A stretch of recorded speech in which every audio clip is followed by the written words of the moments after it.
Hello friends, mysearchy.com के इस channel में आपका स्वागत है। हम लोग देख रहे हैं कैंपस प्रिपरेशन से रिलेटेड वीडियोस, जिसके अंतर्गत हम जावा प्रोग्राम्स के आउटपुट निकालने वाले क्वेश्चंस की प्रैक्टिस कर रहे हैं। आज हमारा 11th प्रोग्राम है और देखते हैं आज के प्रोग्राम में क्या खास है। तो दोस्तों, ये रहा आज का प्रोग्राम। इसको ध्यान से देखिए। इस कोड का क्या आउटपुट हो सकता है ये आपको निकालना है और इसके लिए 4 ऑप्शंस मैंने नीचे लिखे हुए हैं। आपको बताना है इनमें से कौन सा ऑप्शन करेक्ट है। आप स्क्रीन को पॉज कर लीजिए और जब आपका आंसर आ जाए तो वीडियो को रिज्यूम करिएगा। मैं इसका सोल्यूशन बताने जा रहा हूँ।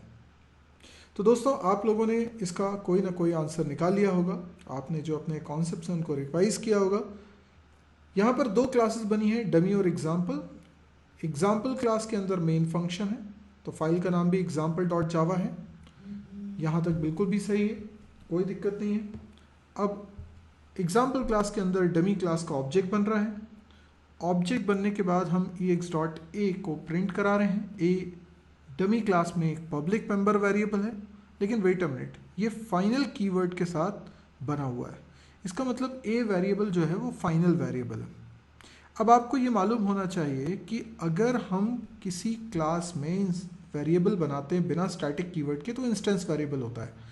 तो ये भी एक इंस्टेंस वेरिएबल है ए, लेकिन फाइनल नहीं लगाते हैं तो ये बाय डिफ़ॉल्ट इनिशलाइज होता है अपनी डिफ़ॉल्ट वैल्यू से, यानी जिस टाइप का होता है उस पर डिपेंड करता है कि इसके अंदर बाय डिफ़ॉल्ट क्या वैल्यू होगी। लेकिन कब? जब आपने फाइनल ना लिखा होता तो किसी क्लास के अंदर बनने वाला वेरिएबल बाय डिफ़ॉल्ट कुछ वैल्यू कंटेन करता है, ब्लैंक नहीं रहता।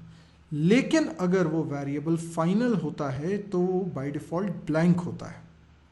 इसका मतलब ये जो ए वेरिएबल है ये ब्लैंक वेरिएबल है। इसका मतलब जब आप ए की वैल्यू प्रिंट कराएंगे तो 0 तो आ नहीं सकता। जावा में गार्बेज वैल्यू का भी कोई कॉन्सेप्ट नहीं है, इसलिए ए और बी ऑप्शन तो रिजेक्ट हो जाते हैं और डी ऑप्शन भी रिजेक्ट हो जाता है रन टाइम एरर का, क्योंकि इसमें कोई रन टाइम एरर नहीं आ रही है। A is a blank variable, ये बात बिल्कुल सही है, पर ये रन टाइम एरर नहीं है, ये है कंपाइल टाइम एरर। क्यों कंपाइल टाइम एरर है? क्योंकि कंपाइलर को इस बात से प्रॉब्लम है कि कोई वेरिएबल जो इनिशलाइज नहीं हुआ है उसको आप यूज़ कैसे कर सकते हैं। तो यहाँ पर आप वेरिएबल ए का इस्तेमाल कर रहे हैं जबकि वो अभी तक इनिशलाइज हुआ ही नहीं है।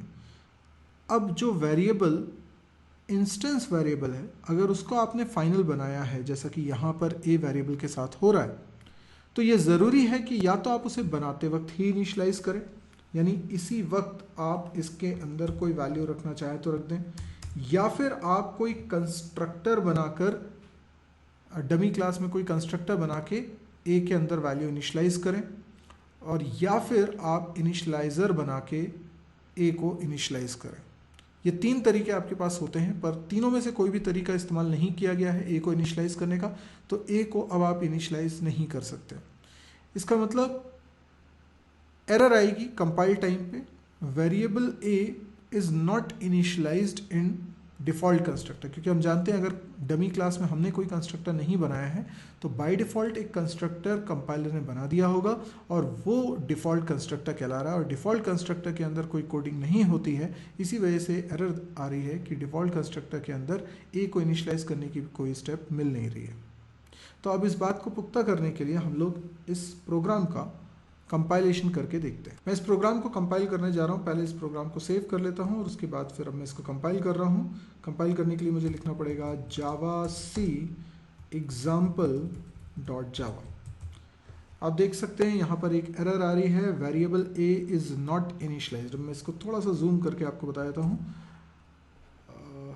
यहाँ पर आप देख लीजिए, variable A is not initialized है ना, in the default constructor final public int A. ठीक है, तो ए वेरिएबल डिफ़ॉल्ट कंस्ट्रक्टर के अंदर इनिशलाइज नहीं हुआ। डिफ़ॉल्ट कंस्ट्रक्टर इसलिए बोला जा रहा है क्योंकि कंस्ट्रक्टर की जिम्मेदारी है कि वो इसको इनिशलाइज करे। अब जो कंस्ट्रक्टर हमने तो बनाया नहीं है, तो डिफ़ॉल्ट कंस्ट्रक्टर ही है इस क्लास के अंदर, तो एरर मैसेज में उसी का जिक्र हो रहा है। इसका मतलब ये मत निकालिए कि आप डिफ़ॉल्ट कंस्ट्रक्टर के अंदर कोडिंग कर सकते हैं, वो तो आप कर नहीं सकते। तो आई होप आपको ये समझ में आ गया होगा कि इसमें एरर क्यों आ रही है। अब यदि ये वीडियो आपको पसंद आया तो आप इसको लाइक करें, शेयर करें कमेंट्स करें और सब्सक्राइब करें। सब्सक्राइब इसलिए करें ताकि जब भी नया वीडियो पब्लिश करूं तो उसका नोटिफिकेशन आपके पास आ जाए। इसके अलावा यदि आपने मेरी वेबसाइट mysurgery.com को अभी तक विजिट नहीं किया है तो प्लीज़ उसको विजिट करिए, क्योंकि डेली जो वीडियोस मैं उसमें अपलोड कर रहा हूं उसकी जानकारी आपको वहीं से मिलेगी। मेरे यूट्यूब पे 1 से अधिक चैनल्स हैं, तो अलग अलग चैनल्स पे मैं वीडियो अपलोड करता रहता हूं। तो हो सकता है कि आप किसी एक पर्टिकुलर यूट्यूब चैनल को फॉलो कर रहे हो तो आप कुछ वीडियो मिस कर जाएं।